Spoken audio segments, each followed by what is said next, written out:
Je vous retrouve à ce grand rendez-vous de l'information. Merci de votre fidélité, madame, messieurs. Voici les titres. Coopération bénino-marocaine. Le ministre des Affaires étrangères et de la coopération, Aurélien Agbenossi, a coprésidé dans l'après-midi du lundi 25 mars 2019 avec son homologue marocain, Nasser Bourita, la 6e session de la grande commission mixte bénino-marocaine à Marrakech. Le point dans ce journal. Après la qualification des écureuils dimanche dernier, comment faire pour que l'équipe nationale ne fasse pas piètre figure en Égypte lors de la Coupe d'Afrique des Nations 2019? Vous en saurez davantage dans cette édition. Et puis, hors du Bénin, un jeu vidéo inédit plonge les secouristes dans une scène d'horreur virtuelle. Voilà pour le sommaire. La suite, c'est maintenant.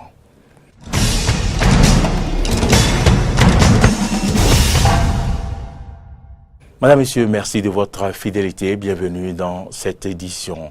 Le ministre des Affaires étrangères et de la coopération, Aurélien Agbenossi, a coprésidé dans l'après-midi du lundi 25 mars 2019 avec son homologue marocain, Nasser Bourita, la 6e session de la grande commission mixte bénino-marocaine à Marrakech. Voici le reportage.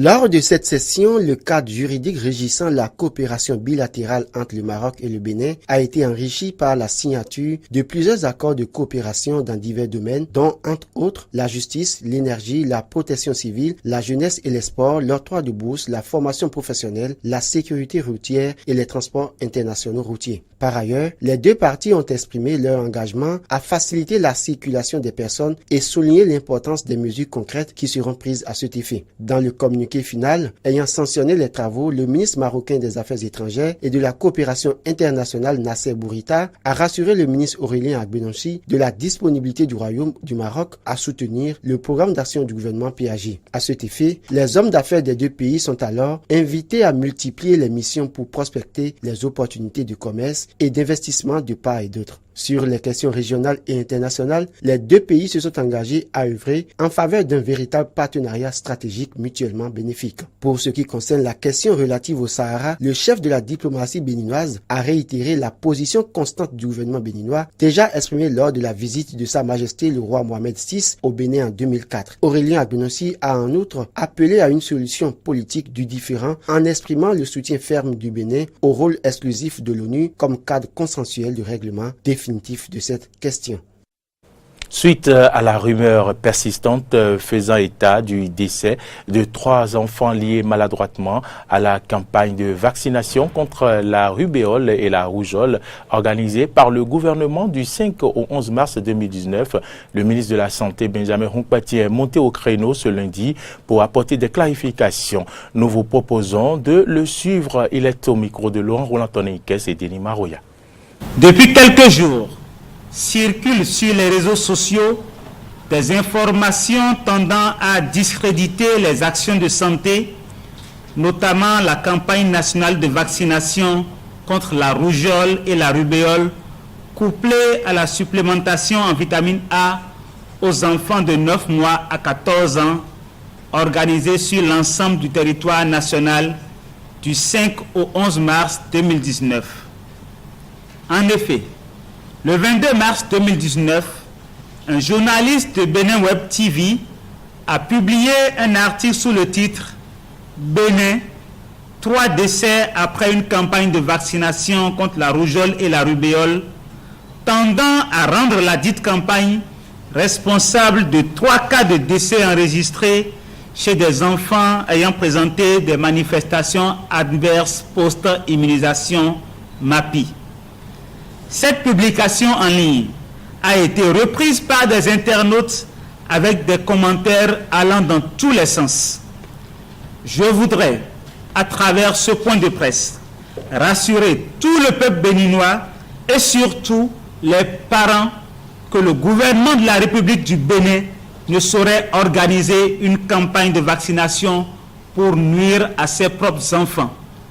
Au cours de la dernière campagne organisée sur toute l'étendue du territoire national, du 5 au 11 mars 2019, nous avons enregistré 5 220 834 enfants vaccinés, avec 81 cas de MAPI graves, ce qui représente un taux de 1,5 cas pour 100 000 enfants vaccinés. 9 décès, dont 5 au centre hospitalier universitaire de la zone sanitaire à Bomekalavi, Soava, 1 au centre hospitalier départemental du Zou, 1 à l'hôpital de zone de Pobé et 2 au centre hospitalier universitaire départemental de l'Ouémé, du point fait par les équipes médicales qui ont assuré la prise en charge des 10 cas. La plupart des enfants décédés souffraient d'autres affections avant la vaccination. Il y a donc lieu d'attendre l'avis du comité des experts pour statuer sur le lien de causalité. Au Bénin, depuis la création du programme élargi de vaccination en 1982, un dispositif de surveillance des MAPI a été mis en place et permet leur notification, leur prise en charge gratuite et leur investigation. Dans la situation actuelle, le Comité national des experts MAPI n'ayant pas encore statué, il est précoce de lier ces cas de décès à la vaccination. Toutes les dispositions sont prises pour que ces cas de décès soient audités. Vous le savez déjà, Monseigneur Paul Vieira, évêque de Djougou, a été rappelé à Dieu pour l'Eucharistie éternelle. Ce grand homme de Dieu est décédé à Rome à l'âge de 64 ans. Et puis, après une longue maladie, Samson qui a tendu le micro de Eden TV à quelques prêtres et qui ont bien voulu témoigner sur le prélat. On les écoute. Image d'Eni Maroya. Alors, Monseigneur Paul Vieira, c'est un grand bâtisseur, grand apôtre de Dieu et de l'Église, grand serviteur qui s'est consumé jusqu'au bout. Je pense que toute sa vie a été au service de construire la paix de Dieu et d'aider les autres à la construction de cette paix, de cette connaissance de Dieu. Et lui-même, dans sa devise épiscopale, le dit très bien: je suis venu pour qu'ils aient la vie et qu'ils l'aient en abondance. En référence à ce que Jésus lui-même a dit à ses apôtres avant de passer de ce monde à son Père. Bon, première des choses, ce qui m'arrive vraiment à l'esprit, c'est la clarté. C'est quelqu'un, il n'a pas d'ombre dans le langage, dans le visage. Quand il parle vraiment clair et on le comprend aisément. Il est convaincant. On sent que c'est un homme pétri d'expérience. Quand il parle de l'islam, on reconnaît que dans son diocèse, il y a beaucoup plus de musulmans d'ailleurs que de chrétiens. Et quelle relation il entretient avec eux, comment ça se passe, comment les autres aussi le regardent. Tout cela nous a permis de trouver des solutions intéressantes quand il s'agissait d'aller en contact avec le monde des musulmans et tout ça. Voilà. Donc c'était vraiment très bien et convaincant. Et là, je lui tire chapeau. Voilà. C'est là aussi qu'on peut parler de sa finesse d'esprit parce que comme lui-même maîtrise ces sujets, bon, il le dit aisément, et nous, ça nous permettait d'avancer assez vite. Celui que l'Église du Bénin est en train de pleurer en ce moment, Monseigneur Paul Vieira, a été mon recteur au grand séminaire de Ouida. Je garde un très bon souvenir de cet homme de Dieu qui s'est entièrement mis au service de l'Église du Bénin et des chrétiens. Alors voilà, il a été une belle âme de prêtre. Il était tout à donner à son ministère de prêtre et par la suite d'évêque. Il fut un homme très exigeant envers lui-même et envers les autres. À mon humble avis, je pense que il a porté son nom de Paul. Voilà, Paul. Il se dépensait sans mesure. Voilà. Pour lui, Jésus-Christ était la priorité. Moi, je pense que je suis en train de perdre un très grand père, très proche. Et il y a de cela une semaine avant sa mort, quand je l'ai eu au téléphone, et sa voix était complètement cassée. Je sentais le danger, mais je n'y croyais pas. Et bon, le Seigneur, même si on attendait, le Seigneur l'a accueilli à un moment où on s'y attendait le moins. Et nous croyons et nous espérons que lui, qui a été un bon combattant, il puisse recevoir maintenant la couronne de gloire.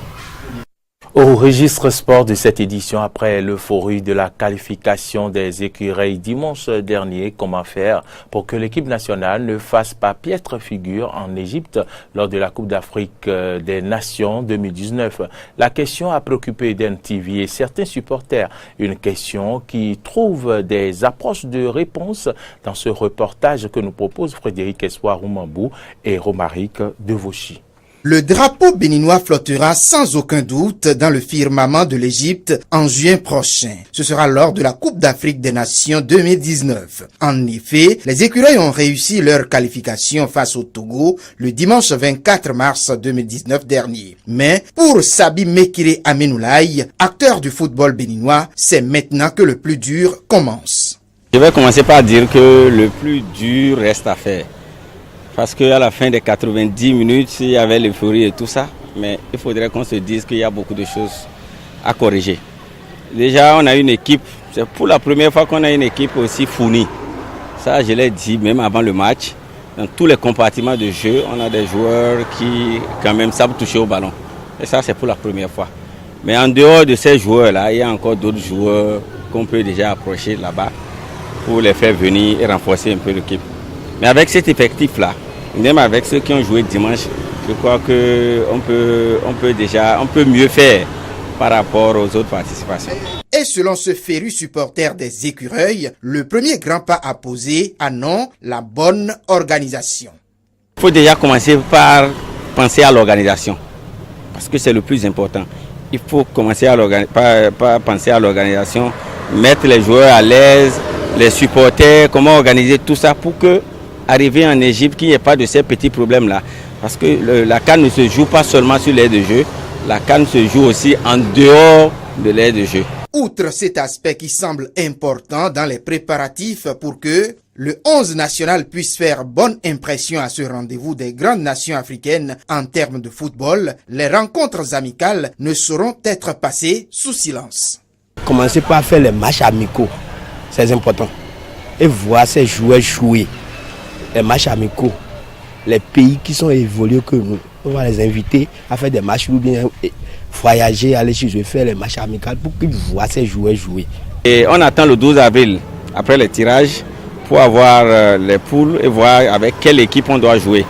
En fonction de ça, je crois que l'entraîneur doit mettre en place un calendrier qui va lui permettre d'affronter des équipes qui ont le même système de jeu que ceux que nous devons jouer en juin prochain.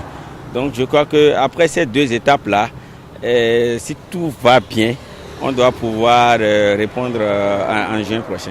Une prestation honorable des écureuils à la CAN 2019 passe également par la mise à disposition de Michel Dussuyer des moyens pour aller dénicher des talents locaux et pris de patriotisme.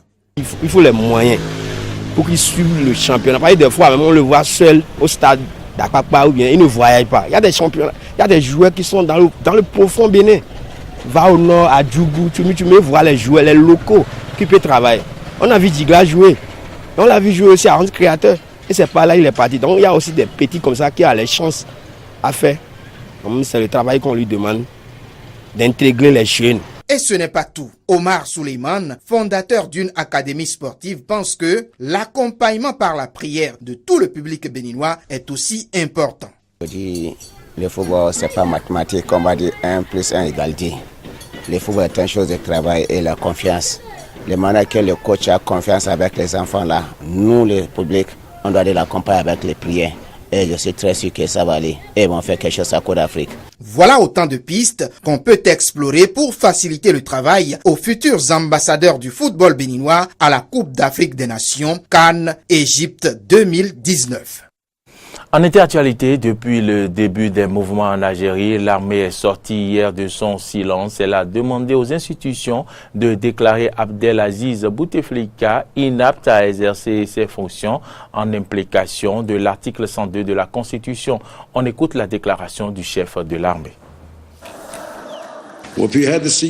Dans ce contexte, il nous faut adopter une solution susceptible de nous faire sortir de la crise et répondant aux revendications légitimes du peuple algérien.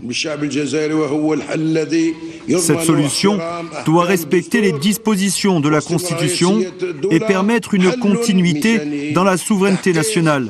Elle doit aussi respecter les différents points de vue et satisfaire toutes les parties. Cette solution, c'est celle de l'article 102 de la Constitution. Pour cet analyste algérien, cet appel de l'armée ne permettra pas de résoudre la crise algérienne. On l'écoute. L'armée algérienne, en tout cas une partie de l'armée algérienne dans notre constitution actuelle, n'envisage pas une ingérence dans la vie civile ou dans la politique.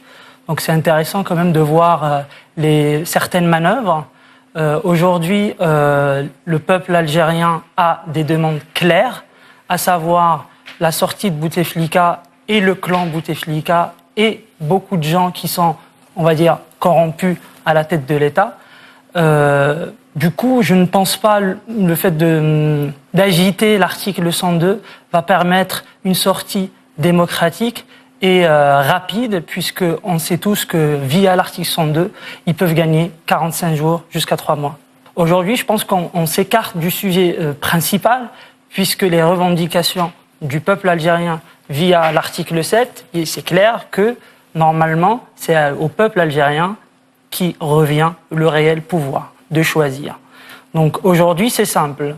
On a le choix entre soit gagner du temps et perdre le risque de perdre l'unité nationale, soit on essaye d'organiser d'une manière sereine, comme le peuple algérien l'a prouvé, une organisation locale et nationale pour faire émerger de la société civile des gens qui sont en dehors des partis politiques ou en dehors de ce qu'on appelle le système, pour qu'ils puissent justement faire la période de transition et initier la Deuxième République. Hors de l'Algérie, au thème de la visite de 3 jours du président chinois en France, un mini-sommet a réuni ce mardi Emmanuel Macron, Angela Merkel et Jean-Claude Juncker. Et cette rencontre vise à réfléchir à un front commun des Européens face à une Chine de plus en plus imposante. La visite du président chinois a été suivie de près par toute l'Europe, mais pas seulement. Il y a fort à parier que Donald Trump a lui aussi jeté un œil du côté de Paris ces jours-ci. En pleine guerre commerciale avec les États-Unis, la Chine a besoin de l'appui des grandes puissances européennes. L'Europe est un pôle majeur dans notre monde multipolaire et l'un des partenaires les plus importants de la Chine.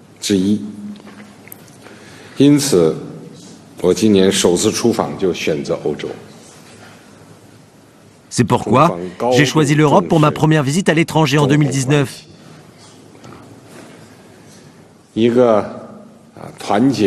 La Chine accorde une grande importance aux relations sino-européennes. Une Europe unie et prospère et conforme à notre vision d'un monde multipolaire. Pour Emmanuel Macron, ce discours ne doit pas être seulement de la poudre de perlimpinpin, comme il dit si bien, mais doit être suivi de faits. Pékin est soupçonné de semer la zizanie en Europe à cause d'une politique d'investissement offensive. Nous souhaitons pouvoir avancer sur la construction d'un multilatéralisme rénové. Alors nous avons des divergences. Évidemment, l'exercice de la puissance dans l'histoire de l'humanité ne va pas sans rivalité. Nul d'entre nous n'est naïf, mais nous respectons la Chine et nous sommes déterminés au dialogue et à la coopération.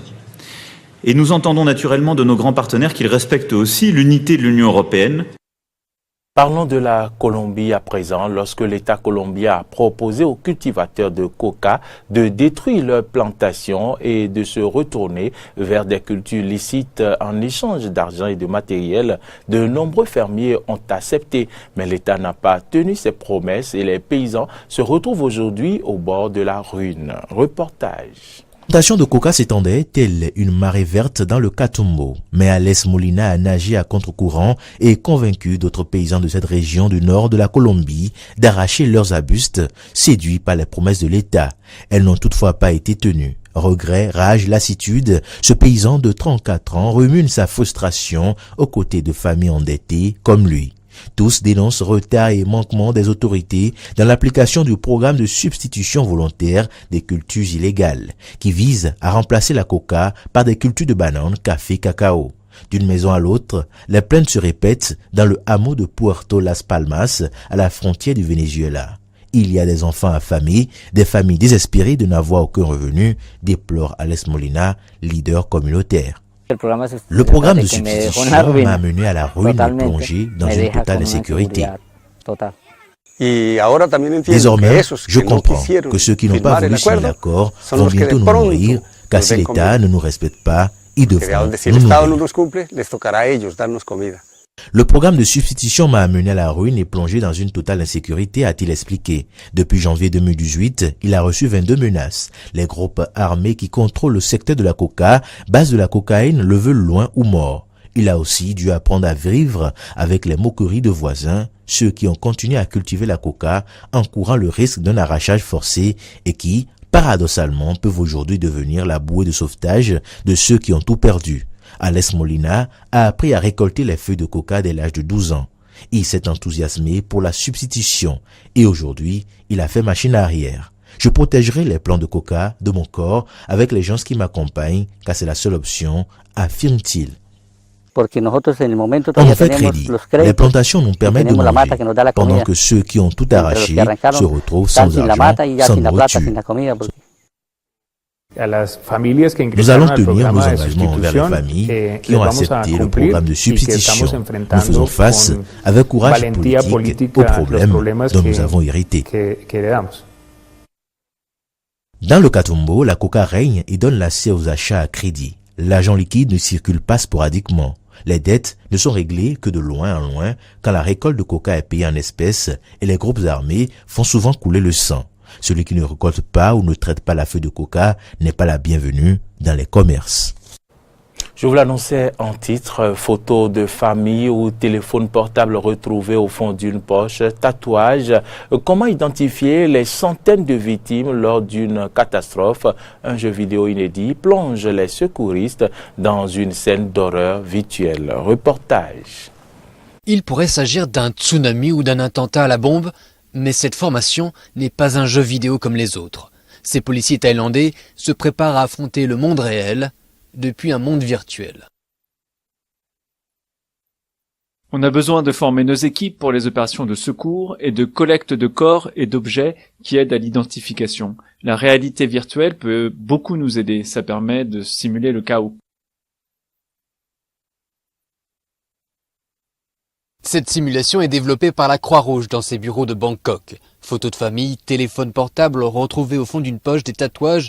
Après une catastrophe, le temps est compté pour identifier les corps. Un travail difficile, mais essentiel pour le deuil des familles. Les gens retiennent les informations de façon différente, ce que vous écoutez ou ce que vous voyez. Et il est prouvé que si vous faites quelque chose, vous retiendrez le contenu de la formation mieux que si vous observez simplement. Donc je pense que c'est une combinaison des deux. Vous regardez et vous pouvez faire. Vous pouvez interagir avec votre environnement. À la différence des formations avec les classiques mannequins blancs, ici il s'agit de recréer les facteurs risques pour se plonger dans une scène d'horreur virtuelle. Avec cette simulation, ils peuvent en avoir un avant-goût, que ça ne va pas être propre, ça ne va pas être sympa, ça ne va pas être dans une salle de classe, ça ne va pas être que des mannequins blancs et de beaux équipements. Pour les développeurs, il est facile d'adapter chaque monde virtuel à un nouveau scénario catastrophe. Avec seulement un ordinateur et un casque, ce jeu vidéo devrait aussi permettre de voyager plus léger et de toucher un public plus large. Ce journal se referme, c'est un plaisir que nous avons eu en vous le présentant. Bonne suite de nos programmes et à très vite.